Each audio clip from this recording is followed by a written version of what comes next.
Good morning. I suppose I want to really talk about this issue of what it means to design a better world or design places. And I want to reflect back, and from our experience, a few strategies in the way we're starting to think about this, which is non-typical to most architects, I believe.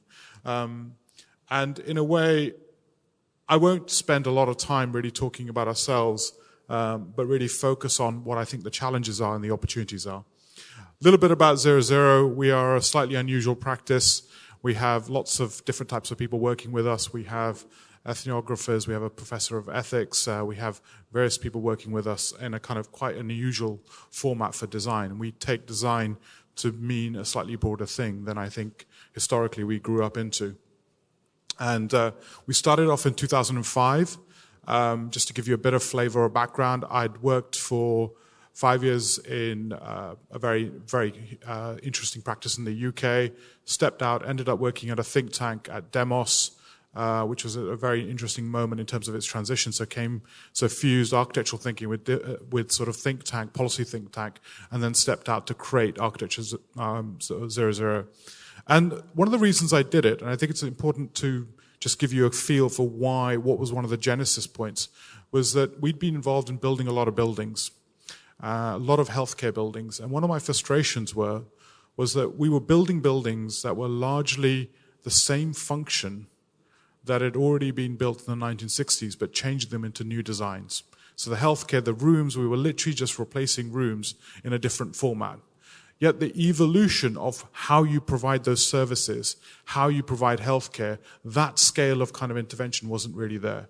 And that really frustrated me because we started to think that architecture is such a powerful transformational product, yet our means of change were restricted to bricks and mortar. And how do we start to do change in that world? A little bit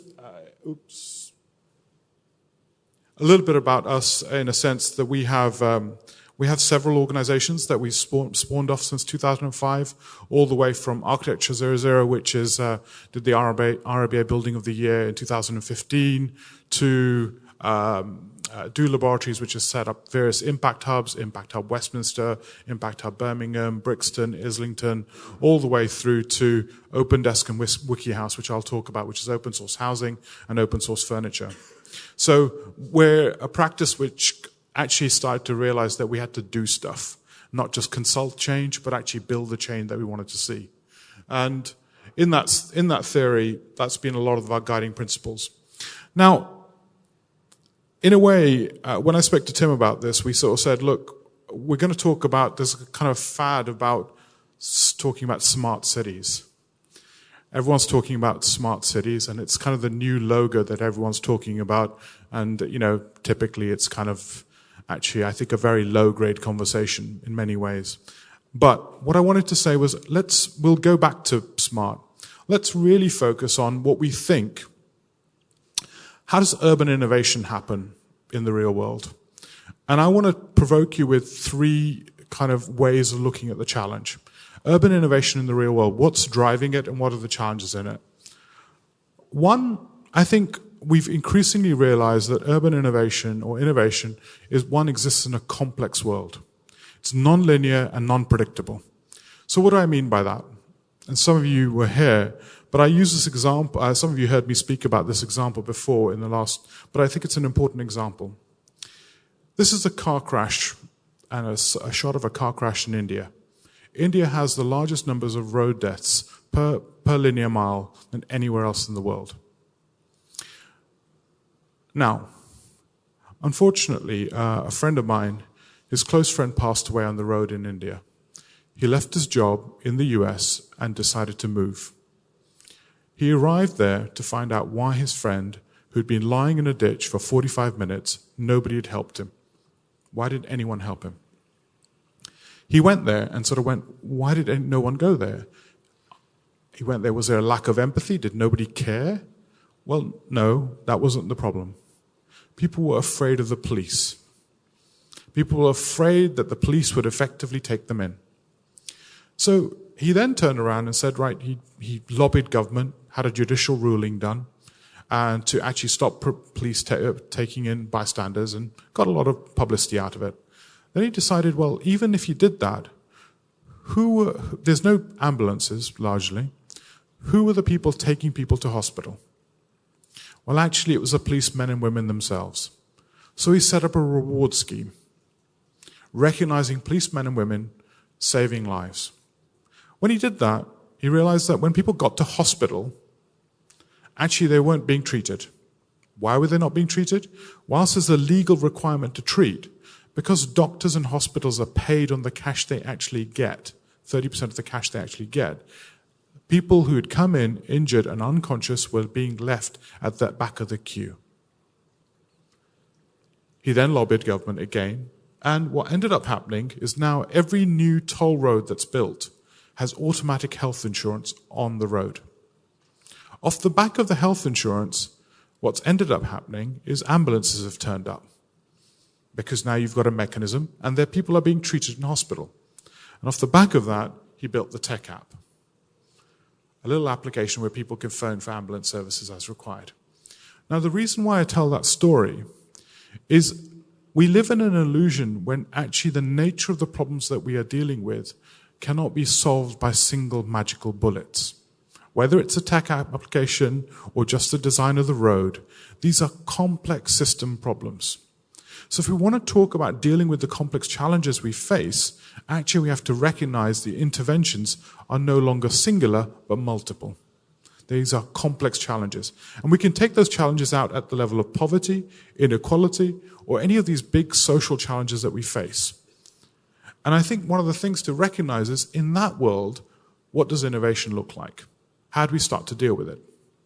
And historically, most of our thinking has either been physical, or it's been small amounts of programs, or it's been a tech solution, or social enterprise.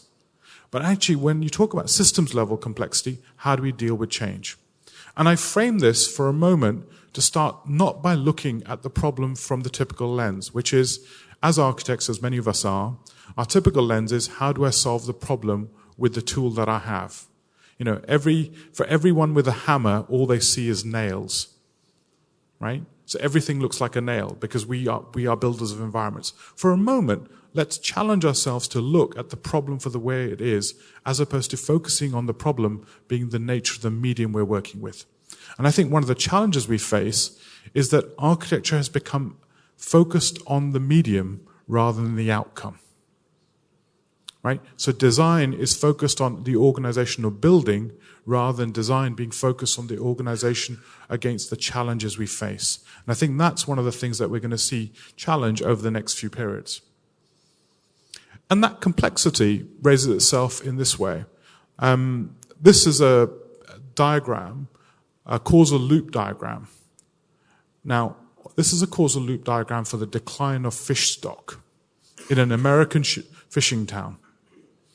Now, what's interesting about it is not just the complexity, but this complexity mirrors actually if you look at medical pathways for certain issues in medicine, you will see there's very similar pathway complexities to the challenges we face. This was done over 2 years with citizens, looking at all the way from gang violence, destroying trust, to the decline of fish stock, to pesticides and their impact on effectively agriculture, pesticides, and its impact on fish stock. So you started to talk about the problem from the nature of the underlying complexity. And why I bring this up is that I think we've become too linear in our problem-solution narrative.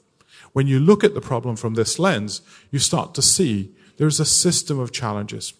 So what does design look like when you do that? What is the role of the designer if you're looking at the destruction of, or the kind of fish stock, decline in fish stock? Imagine you were asked to solve that problem. How would you solve it? And imagine if that was all the way from, like I said, sort of trust to pesticides. I think that's the layer of complexity that I think the future of design looks at. And I think that's going to be one of our primary challenges. Next part of the problem is this. Now, this is an interesting one because it's the story of two women in Todmorden, a town in northern England, who decided to effectively turn around and plant cabbages, carrots, potatoes, spinach, onions into every spare piece of public ground available, from roundabouts to dead ends of pavements. Dead ends of pavements. And what I found interesting was that, and what's amazing about this project, is 7 years on, it had impact on depression rates, it had an impact on employment rates, it had an impact on petty crime. Because what they'd done was not just the planting, people were coming out and harvesting that food together. They'd invested in building bridging social capital. So who here would have imagined that carrots would have got to economic development? You know, if you talk about, we want to increase the economic performance of a region, most people will say, let's design a business park. Yeah, we need an incubator. Who would have thought planting carrots would have had that result? And I think this nature of oblique, how you solve problems from an oblique lens, is really interesting. Now, the really fascinating bit about it is, intuitively, you probably all get it. Once I've told the story, everyone gets it. But the really amazing thing about this is now we also have the financial infrastructure using social impact bonds to start to deal with this sort of oblique intervention. In a way, as architects and designers, we've always understood the value of these things. Historically, I can imagine the conversations we were all having in schools of architecture around these sort of interventions. Yet the limited nature of the profession and the limited nature of the financial models of the profession and how we fund and change architecture has meant that most of that thinking has been pie in the sky, stuff that we've just left at design school and walked away from. And one of the things I want to put to the table is maybe now we have the opportunity to start to build those dreams, because actually the financial and the data infrastructure is now there to backfill it. And that's a really interesting moment. And this applies itself to any of the big issues. So if you look at, we need to go towards a systems approach, in my view, but it applies to any of the issues, whether you look at poverty, if you look at all the issues related to offending rates, we know these issues are interdependent. So if you look at any of the big social challenges, poverty is not independent of any of these other issues. So what does design look like? What does intervention look like? And you notice, for the first time, I suppose I've tried to change the frame of the conversation. I'm not talking about how we build real estate. I'm not talking about how we build a house. What I'm talking about is how do we deal with the big social challenges our cities increasingly face. Because I think that's where actually design can start to have an influence and a mechanism of driving some of that change. And these things are all interrelated. Increasingly, you have the data to prove it. So you can't deal with them in isolation. Second part of the story, and I alluded to this a little bit earlier, is the second part of the trend is, first part is that we're living in a complex world, and we need to take a systems approach to design. The second part is actually, one of the most magical things is also happening, is how we move away from treatment to prevention. Right? Everyone all the time talks about why doesn't everyone spend more money into prevention? Walkable streets, why are they useful? Well, they have massive impact on long-term healthcare costs. And only very few enlightened places where the government infrastructure and the policy infrastructure and the political infrastructure, that's the other thing, is able to deal with it, has been able to invest in prevention. Now, I would argue that's changed. What you see here is a project called $1 Million Blocks. These are urban blocks which have $1 million worth of costs on reoffending rates. So in the US, if someone reoffends, it costs about $144,000 per person. Let me repeat that. $144,000 a year. That is more expensive than going to any of the top colleges you can imagine. It costs more to go to prison. This is looking at urban blocks where those reoffending rates are sticky and saying, what could we do to invest in those urban blocks to mitigate those future costs. Intuitively, we all know this, but what's fascinating is now we're able to calculate this. On the basis of calculation, we're able to build up business cases and financial cases to say, over 10 years, these urban blocks, and the cost of reoffending is going to cost us X million. So we can now invest in how could we change these parts of the city, what could we do in investing in these parts of the city. Now, why that's important is you've all been part of conversations involving regeneration, urban regeneration works, looking at estates which are not working, or deprivation sites.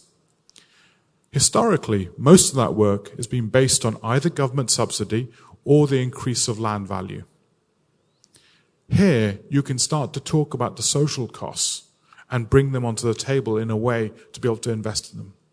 Now, why this is important, this changes the mindset of how we see our cities and how we can start to even finance the change that we're talking about. And in a way, it starts to talk about a different type of conversation. Now, I don't know about yourselves, but this is a piece of work that we did in Oslo, where we were talking about, in Norway, about the nature of welfare. And the discourse, certainly in Western Europe, has increasingly become welfare is perceived as a cost. Right? Welfare is a cost. Let me reframe that conversation for you. And I think, so welfare, if a person is homeless, in most of Europe and the UK, somebody who's homeless, it costs about £38,000 a year for someone to be homeless. Because an ER cost, emergency room costs, or accident and emergency costs, and other incidental services, that's what it costs the state for someone to be homeless. So, currently what we do is in the UK increasingly, we're no longer providing the provision, but we're dealing with the costs. So we're saying we're going to carry on paying the 38,000 as opposed to providing the home and the support, which would cost maybe 12 to 15,000. Now, let's move up the chain. Imagine that person who is homeless is no longer just the cost of them, but is able to positively contribute to society. What does that bring back? Now imagine, you guys have something similar to an NHS, right? Something similar to an NHS. Who here has used the health service in the last week? Every one of your hands should be up. Shall I tell you why? Because even if you haven't used it, you had the benefit of knowing it was there. And and that allows you to take risks. That allows you to have the comfort and security that it exists. Now, when you look at this stuff, it's really important. Because when you look at it from the perspective that it's not just the service you provide, but actually the insurance infrastructure and the psychological insurance it provides and the capacity it provides for change. So in most places, the health service also is one of the most powerful ways to destroy corruption. Because actually, health issues are usually one of the key points where corruption sets into many issues. So at a point of a crisis, a health crisis, is where you get greatest vulnerability. That's why investment in health is not just about the health. It's also about the release of innovation, also about the release of actually reduction in corruption and various other means.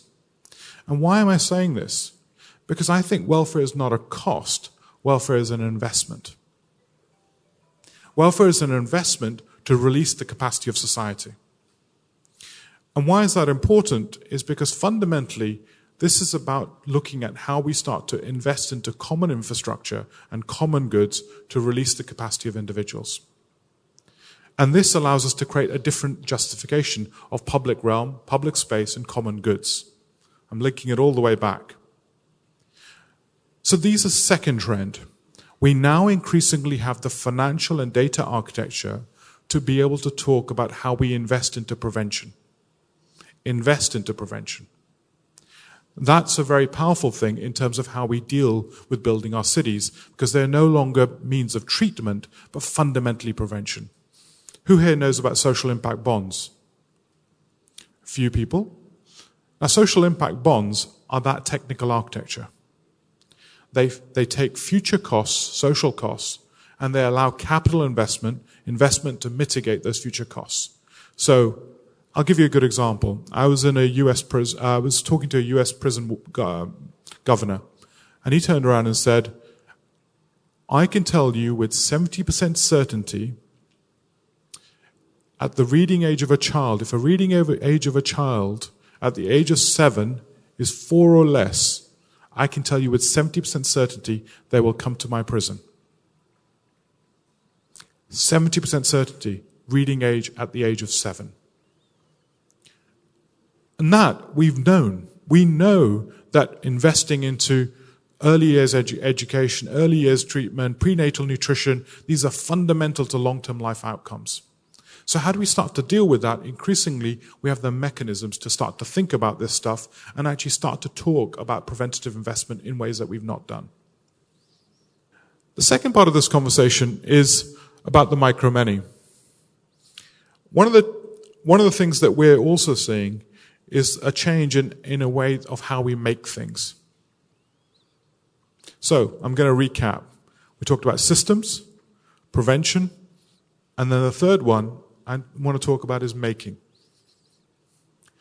One of the big revolutions we're seeing is actually the birth of, and people often talk about it, fourth industrial revolution, but actually it's about how we make and how we make things around us. And increasingly, the technology is becoming distributed. Our ability I will talk a little bit about this later, but just to illustrate it, we built something called OpenDesk, which does open source furniture. You're literally able to have that furniture printed at your local 3D manufacturer anywhere around the world. And there are lots of them all around the world. They'll print it and deliver it to you in your office. We took what it took Hayworth 12 weeks to deliver you furniture. We took it down to 7 days. And it could be personalized in that 7 days.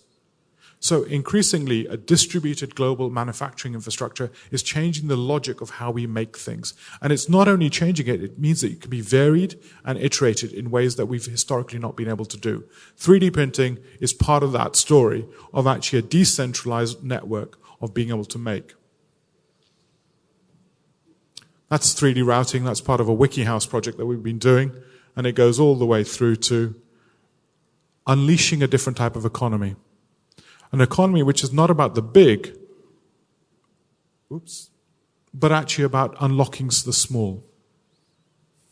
Unlocking the micro small. We're able to do micro plots, micro units, bespoke designs, because actually the infrastructure of production is increasingly decentralized and is able to do very at the point, small batch delivery, small batch design. If we take these three trends of a new manufacturing modality, a systems approach, and a treatment architect, and moving from treatment to prevention, we can start to think about maybe a different way of addressing the social challenges that we face. And I want to put forward to you is that as designers, you are one of the few people who are what I would call, you are propositional. Your role in society is to be propositional. You are educated to be propositional. And I think the challenge for designers in the 21st century is no longer about designing, or certainly architects and urbanists, about thinking they can design only through bricks and mortar, but increasingly design to address our big social challenges in new ways and means. This is the open making part.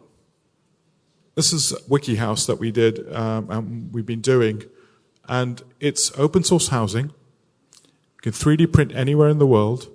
When we first did it, actually our friends in New Zealand turned around, and after the Christchurch earthquake, they turned around and made the first earthquake-proof WikiHouse.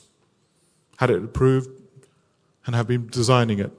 This combines a different idea of design, where we upload our designs and people can vary it, and people have.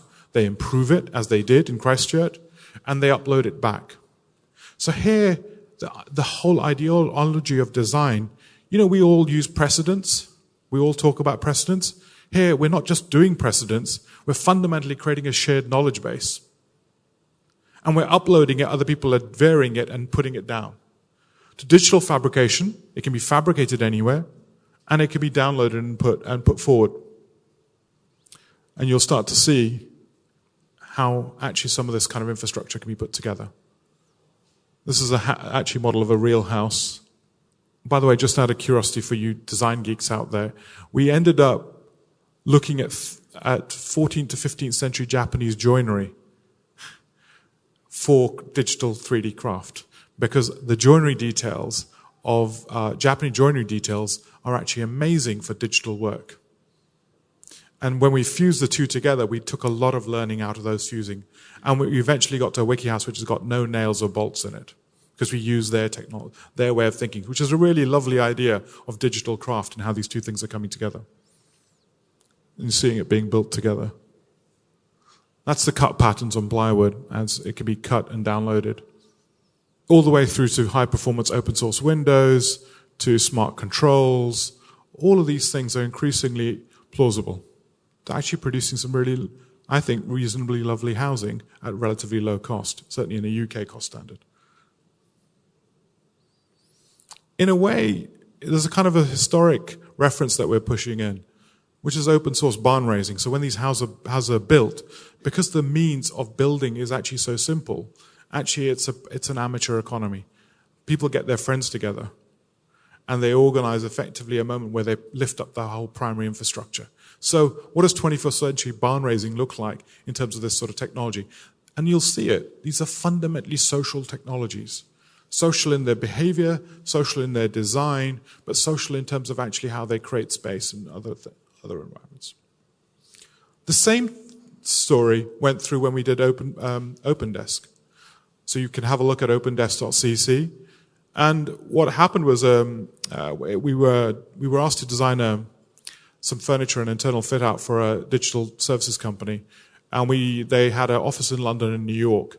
And we ended up saying, well, if we're not going to ship furniture from London to New York, that just seems stupid. And so at that moment in time, we decided to effectively put it on a digital template and get somebody to craft it in New York and somebody to craft it in London and print it locally. And that, we just shared it online. And bizarrely, and it's reasonably nice furniture, you can download it. It's been sort of everywhere, all the big journals you can imagine. But what was really amazing was when we put the designs up, we had 8,000 downloads in 4 weeks. Literally everywhere in the world.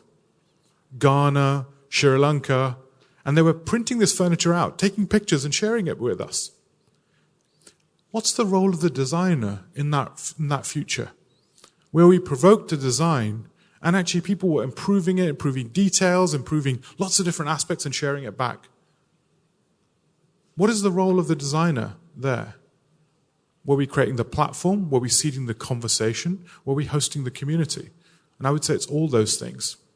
And actually design was being iterated by many, many people. Yes, we were provoking it, no doubt. But it was interesting to see that sort of future come down. And what was amazing was there's people all around the world. This traditional notion of me and my friends in a little cluster, there was no design. The OpenDesk design cluster was global, as was the WikiHouse. We've been producing, so OpenDesk has been doing this for now all the kind of really interesting startups in San Francisco to all the big people that you can imagine. But also it's been done in this way, which is, for me, this is my favorite, which is in Knowles West Media Center in Bristol, where Melissa Mean, who's a friend of mine, turned around and said, well, the local authority wanted to procure some furniture for a co-working space they were putting together. And she turned around and said, well, don't buy the furniture. Give us the money you're going to give to buy the furniture, and we'll make an OpenDesk factory. And they made a factory and printed their own furniture locally, trained people up, and the people are now building open source furniture locally and providing it to local people. And what's fascinating was what was going to be thrown away to an international company became a local resource and local capability.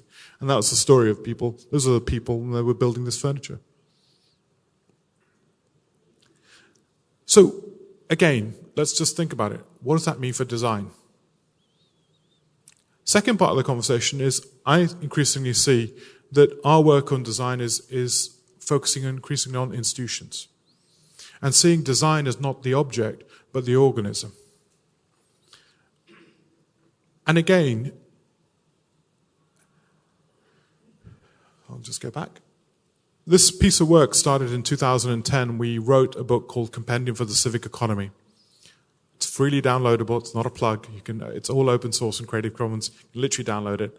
And we did case studies of nearly 75 civic institutions that were being built, all the way from kind of the hub to Fab Labs to all these sort of institutions, which were really starting to change the city and change the nature of places.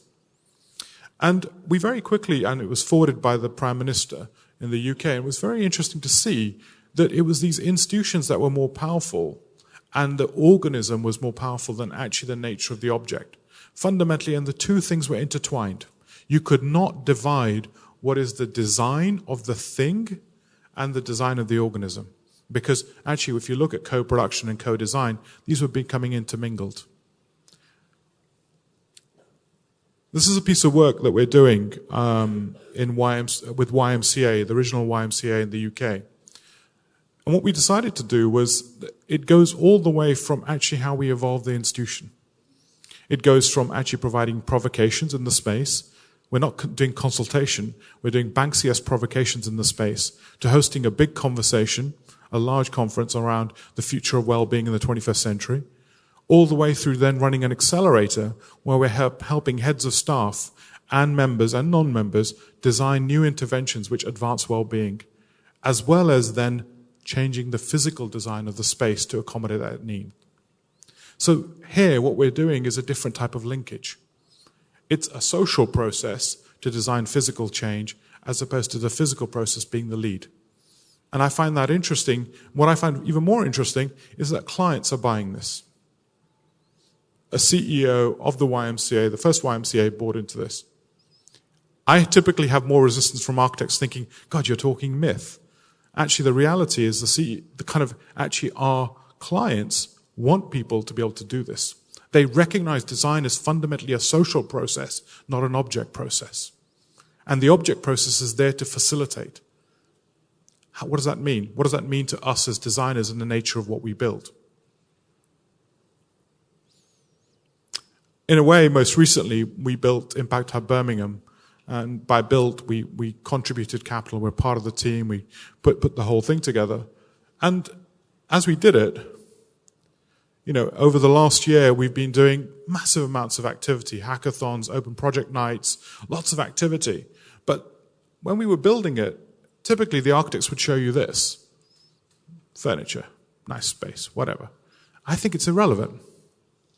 What's more interesting is this, which you probably can't read. But what's more interesting is this, which is the social process that we went down. Like in 2011 and 12, actually 2013, we did TEDx with 100 people. And in 2015, we had 750 people turn up for a TEDx. To all the way through doing pizza nights where we were talking about how to make Birmingham a better place. All the way through to a Kickstarter where we raised £65,000 from 568 people in the city to build this place. And that was all about legitimacy, all the way to then how we physically co-designed that with that community. So the social process fundamentally ended up building the nature of it and changing the psychological relationship of it. And what's fascinating is by running it that way, it was genuinely one of the most diverse spaces in pretty much any of the global Impact Hub network. Genuinely structurally diverse. Both in terms of ethnicity, but also background, in terms of actual, right in the middle of that picture is actually a Nobel Peace Prize winner. And she's a member, low-key. What's amazing was how you could include people fundamentally when you treat design not as effectively a consumer product, but actually as a social process. And in a way, that piece of work continues for us. We see all of our projects as social processes. We don't see them as participation, but prototyping. So we prototype many parts of our projects in real terms. When we were asked to do a library, and they said, could you do a consultation on the future of the library? We said, no, but we will prototype lots of parts of the library. We literally took over part of a street, part of a high street, and we started to try different functions out. Because actually in that process we created community. We iterated the model live. And it means that we can't sit behind our machines imagining what the future has to be like. We have to demonstrate it. What does that mean for the skills of the architect? What does that mean for the skills of leadership in architecture and changing the nature of places? I think it means a lot. The traditional notion of design leadership is actually quite different to this sort of leadership. The third aspect I want to throw to you is, so again, different type of making, open making, different type of design, designing organisms. Third aspect is designing the dark matter. And I propose to you that these sort of methodologies are key to dealing with actually the nature of the challenges we face. So we're doing a piece of work, we're just about to start a piece of work with a large city around looking at smart cities and looking at the challenge of smart cities. So everyone here talks about it, and let me throw you some really interesting, the things that we found interesting, right? Autonomous vehicles, right? What's interesting about autonomous vehicles? Well, one of the most interesting things about autonomous vehicles is they're likely to effectively make 80% of our road space redundant. 80%. Because you don't need cars stacked the way you've historically done. You don't need private ownership in the way you don't typically have done. 80% of road spaces that's currently planned is going to be redundant. Let's imagine it's not 80%. Let's imagine it's only 40%. What does that do to the nature of our urban fabric as we've got done? We're already seeing really impressive work happening around new mobility plans in places like Ghent and other places around Europe. What does that mean? That it releases a huge amount of real estate, which has traditionally been locked up in roads. What will that do to the nature of our urban infrastructure in terms of what can we do with that? Most of the thinking that we've seen on smart cities is talking about the autonomous vehicle. I think it has big implications for the nature of our cities physically. Secondly, blockchain technology. Who knows here about blockchain? A few, great. So blockchain technology is a really interesting piece of underlying architecture underneath Bitcoin. It's fundamentally a decentralized database. It's a database that is decentralized across multiple things.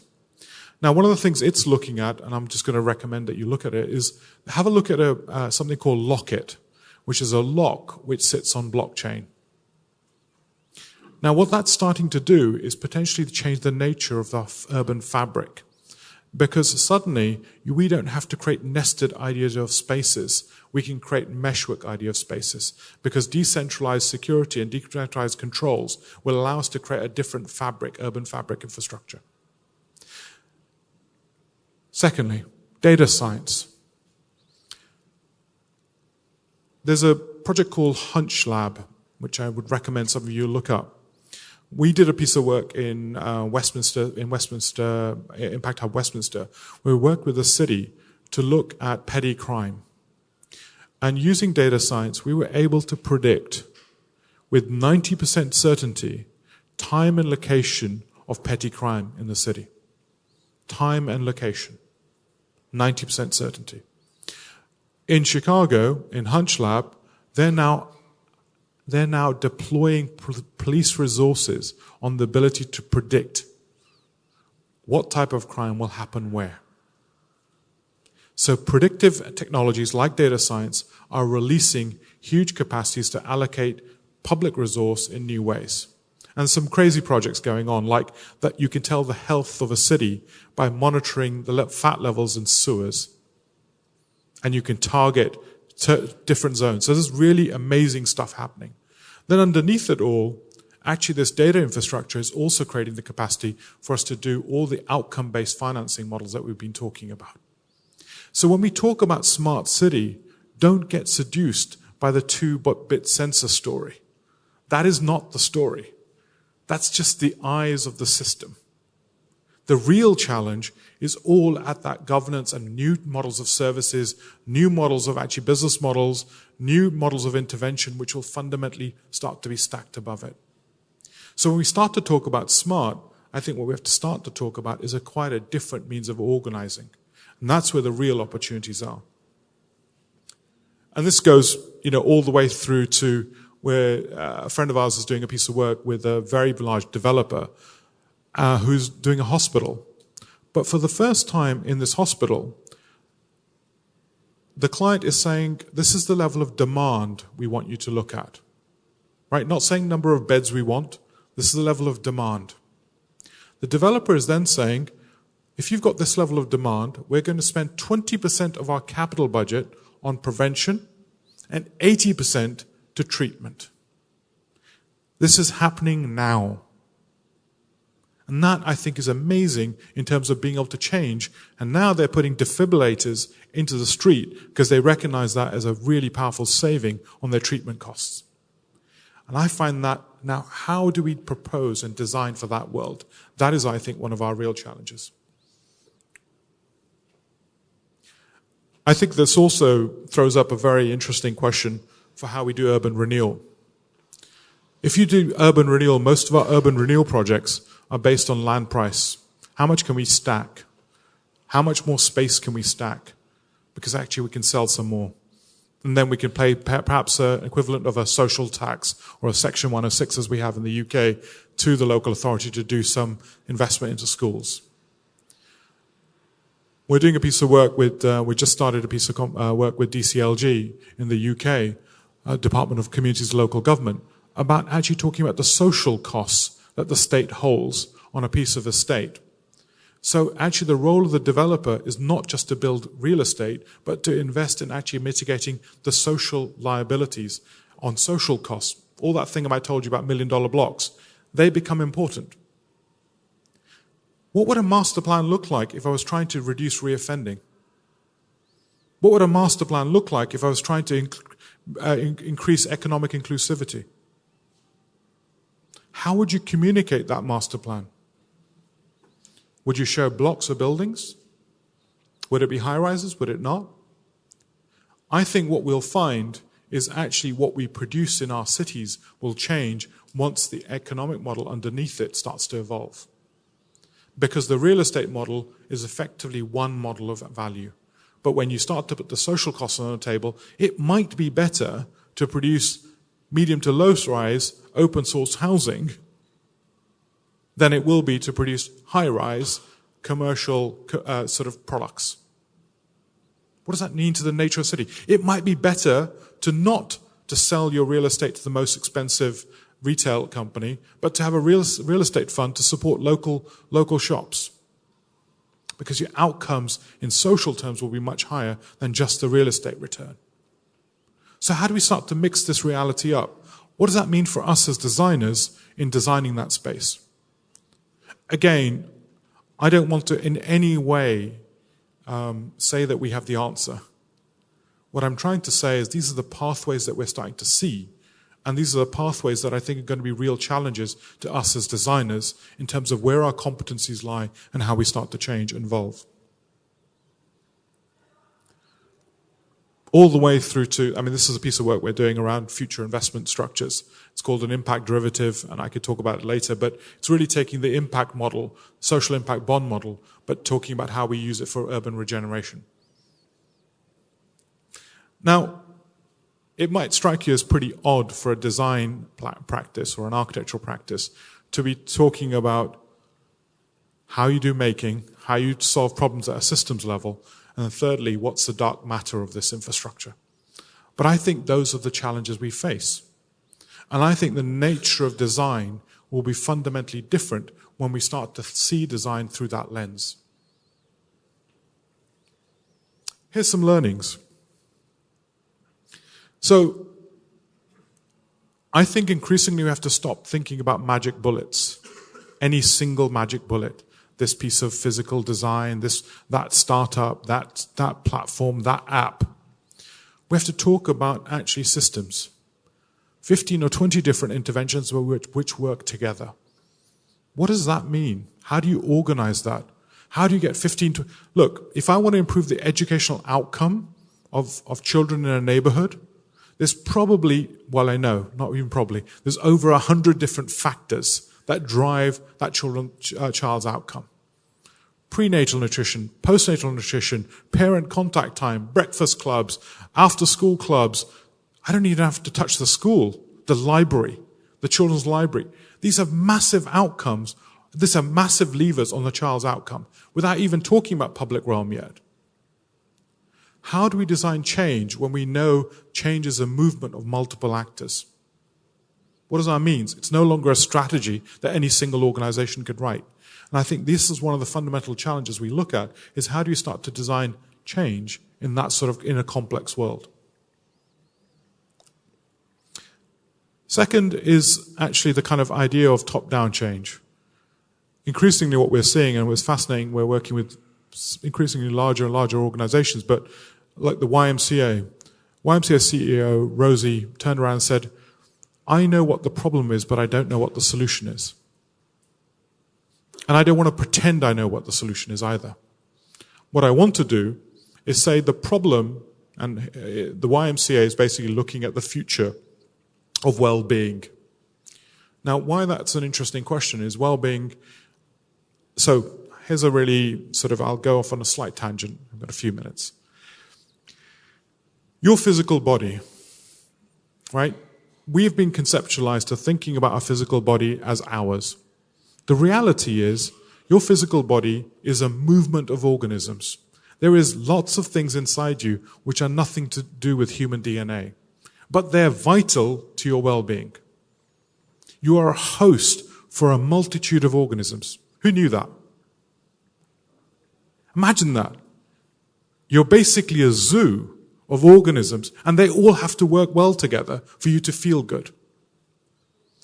Your brain, here, right? No. Well, let's not quite. Your heart has 65 million neuron cells around it. Your brain is not there, but it actually, not only is it physically distributed between your gut, your heart, and your physical head, actually, it's also socially distributed. Your thoughts are no longer just here. We know depression, for example, is also a social problem. It's a socially contagious issue, as well as an individual issue. Most of our conceptions of the body are actually old-fashioned and out of date.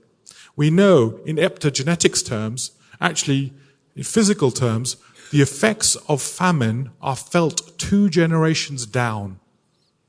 The effect of famine is felt 2 generations down. We know it passes through time. In epigenetics term, your physical body is directly related to your physical context. We know that already. What does that mean to the notion of well-being? What does that mean to your notion of self as an individual? These are all up for conversation. So, in that sort of world, how do you design change? How do you design intervention? And what Rosie turned around and recognized very quickly was that she could not turn around and say, this is the model of change. All she could do was hold the question and create the platform for the evolutionary model of change, which meant that her members could turn around and evolve parts of the YMCA to answer those questions in a continuous process. So here the institution became an evolutionary thing rather than a static idea of a gym. Remember, the YMCA gave birth to basketball, right? It gave birth to the global gym movement. It gave birth to actually the first, obviously, housing for for men in urban environments in the Industrial Revolution. So now they're talking about a different modality of change, which is not top-down, but actually is fundamentally agile and distributed and continuous. Here, their services will evolve.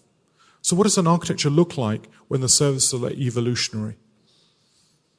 What is our means of transformation? What is the design process that we have in that means? So what does a school look like? This is a school that we've been designing, which is a decentralized school, spread across a village, in all the redundant spaces. It's a combination of curriculum to apps, to uniforms, to security, to deployment of resource. What is the architecture of this school? And increasingly, I think, we're being asked to do these sort of projects, which isn't about the physical design, but designing the institution as a loose-fit organism. This is a piece of work that we're doing around a medical city. And what we turned around and said is, I want to build a medical city. And we said, well, that's fine. It's in Whitechapel. When we turned around and was sort of like, well, the issue is, if you're going to make this inclusive, you've got to talk about actually all the way from local procurement for all your goods that you're buying, to open source instruments, all the way through to open source furniture, to all the way through accelerators, all the way through to the laboratories that you're imagining. And then also talking about public health. How do you deal with all the public health issues? How do you make a lead market? So what does design look like in terms of supply chains? What is our role in curating and supporting that stuff? The other challenge I want to put forward is that more and more what we're recognizing, the notion of public-private is an anathema. It feels very difficult for most people to hear, certainly in Western Europe. But the reason why I say this is that what is public and what is private in an interdependent world? Increasingly, we're seeing large corporations recognize so McKinsey recently released a report that 30% of a balance sheet value of a company is a result of societal value. It's directly related to societal relationships. Increasingly, we know that corporates are looking at their supply chains and recognizing actually the social risks to their supply chains, the rise of distressed assets. And also, what we're starting to see is in a world of interdependence, nothing can be effectively isolated. The financial crisis taught us this. Climate change is teaching us this. In a systems worldview, we have to talk about interdependency rather than this illusion of what can be deemed private. Your private house is not that private in terms of its value. It's directly related to common goods and access to common goods and public goods. And that means we have to start to take a new conception of how we are and how interdependent we are. I've already spoken about this in terms of how we buy tomorrow, how we procure into tomorrow. Rather than buying activities, increasingly people are looking to buy outcomes. And that really is interesting. Imagine if your client was not saying, I want you to build me this much space. They were saying, I want to support the well-being and the working capacity of 1,000 people. Tell me what you think the solution is. I find that interesting. And whilst I talk about it, that was my example of demand management. The hospital being procured basis on demand as opposed to actually the number of treatment beds required. What does that do to you as providers of solutions? How do you imagine solutions in that world? Increasingly, the other thing we're recognizing is that our role is increasingly, remember when I showed you that complex diagram of fisheries? Well, actually, when you're working with complex systems, our role is increasingly about building shared language amongst multiple actors, shared senses about the problem, shared awareness, and then shared actionability. Here, design isn't about the object, but actually about creating the design capacity of all the institutions that you're working with. Because you can't organize 20 different interventions. What you can do is create the capacity for those interventions to become agent and smarter.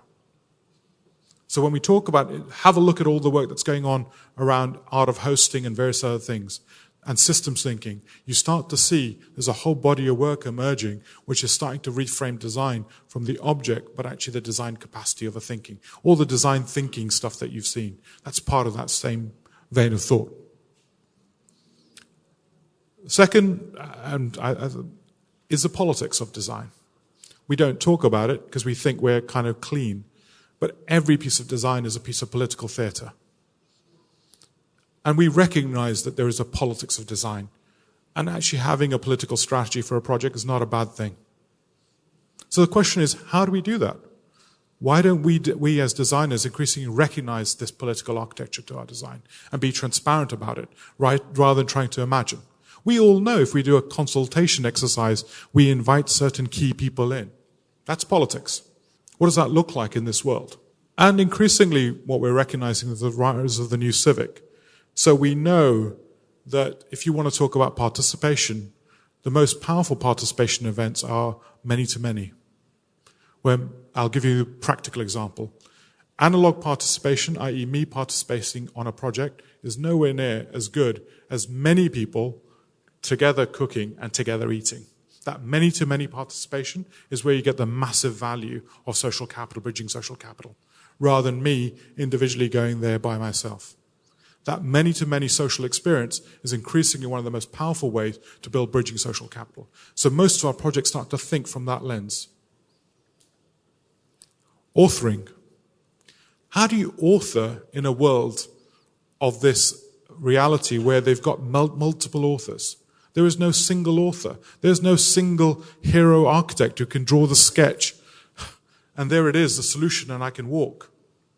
What does that mean for your ego? You know, when I stand up there, and I've sat in a room of architects, and I remember having a powerful debate with a young student who turned around and said, "But I'm the creative." I was like, "Dude, that's great, but you're designing public goods. You have a responsibility for public good. It's not about your self-expression. I really couldn't give a shit. You want to be that? You want to go do that? Go do that in an artist. You want to be an architect? You have a responsibility to public good. Because even the client to whom you build for, they will only temporarily hold that building. That building will outlast that client. We have a responsibility to public good. What does that look like? What does authoring look like in that world? Well, actually, increasingly it's collaborative. So why do we call our practices by our names? When the reality is, you want to unleash the design capacity of every individual in your practice. Because design, and I've seen this, gone through a design practice that went from 17 to 70 people. At 17, we were able to design handrails with nodules around them, because this was for people with declining capabilities, and tactile knowledge is the last knowledge to go. Memory is the last memory to go. Whereas actually when we got to 70 people, all we could design was in colors and shapes, because that was the only way the partners could keep control of the project. Colors and shapes. Because for a partner which has perhaps less than 1 hour of contact time on a project, that is probably the limit of what they can control. So their means of control is actually defining the nature of design. It's not because they're bad architects, by the way. It's not because they've become immoral. It's because the management theory is wrong. I know it's boring to say. It's not because the architects I talk about, fantastically human. They are humanists of the highest order. They really care. But it's just the organizational model was driving them to a particular way of thinking. So this idea of authoring is fundamental. How do we start to author in a complex world? How do we release the design capacity of multiple individuals? That's a real challenge and a real opportunity. And how do we deal with risk and Q&A and all the other stuff? And from design to design hosting, how do we host the conditions? Use design as a means to host the conditions for higher behaviors. What does that mean? What new capabilities does that mean for us? In a way, I kind of want to end here because I think this is one of my favorite equations. I love this equation, and I often credit it to Sunan Prasad, who showed me it. This is a piece of analysis about healthcare. So typically, design is 10% of the cost of building a building. It's not architects. It's architects, consultant engineers, all the other consultants. 10%. The FM costs of maintaining that building over 20 years is 1.5. So if a building costs 20 million, it costs 30 million to maintain that building for 20 years.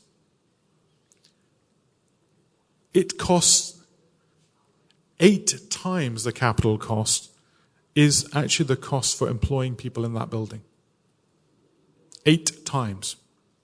So the value of design, we get paid on the basis of 1 to 10. 10% capital costs, our contracts are linked to the capital cost. What is our value? Our value is 1 to 80. It's linked to the performative outcome of people in that building.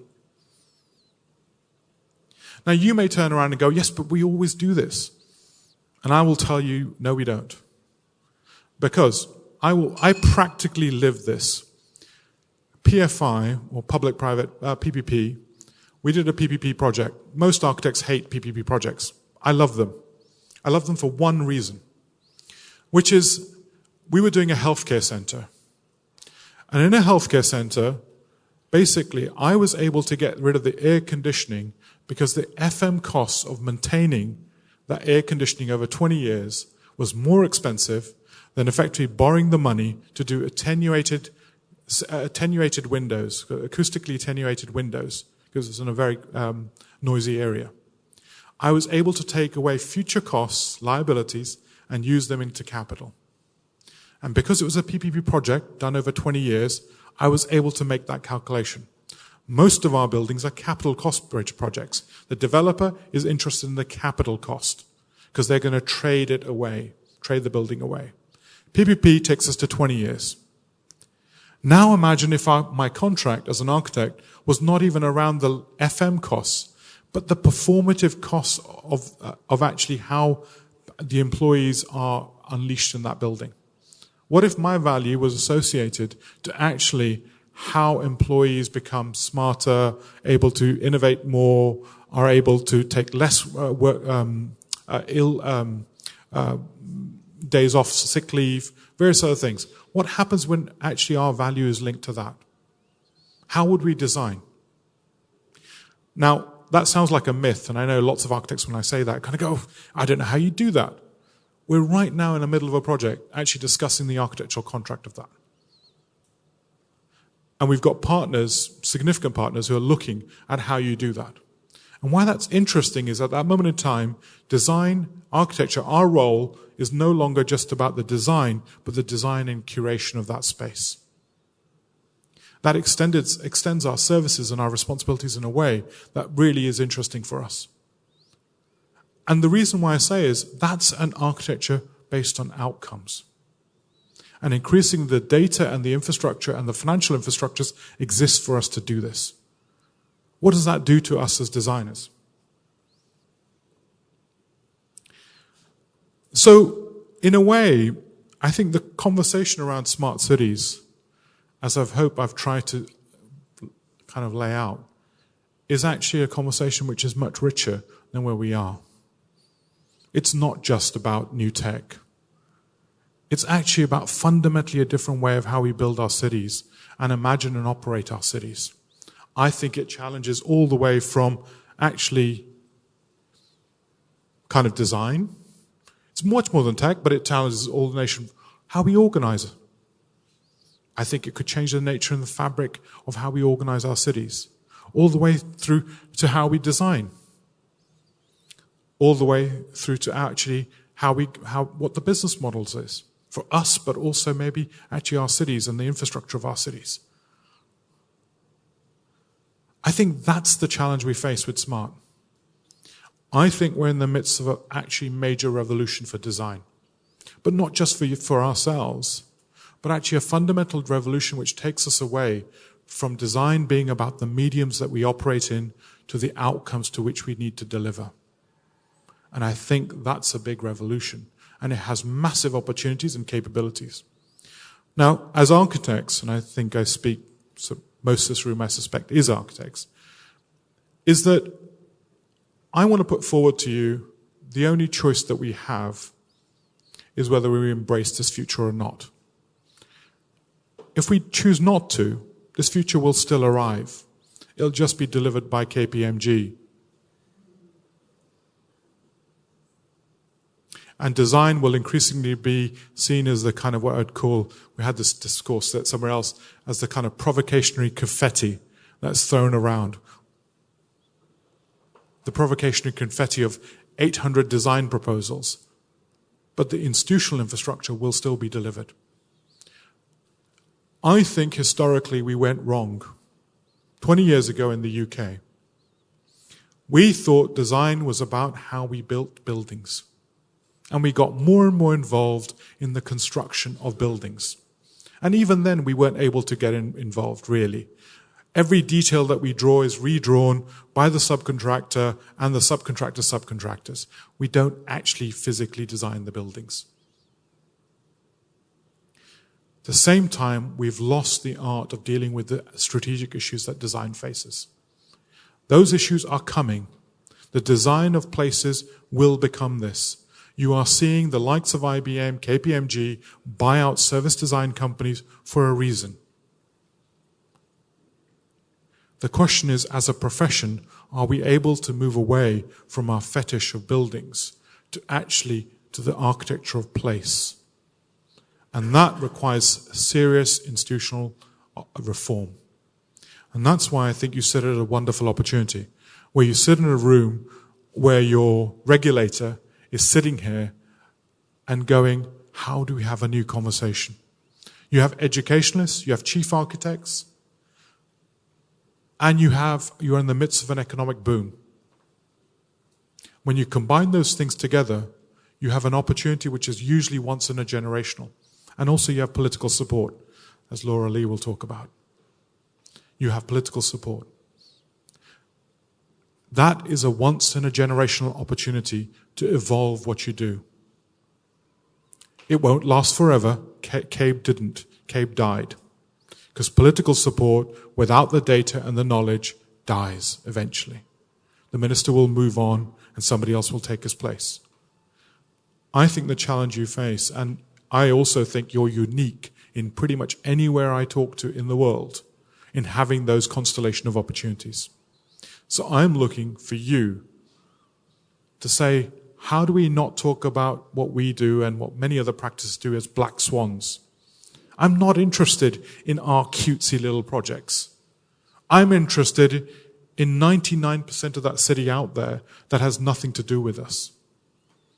I'm interested in 99% of that city and how we raise the whole boat.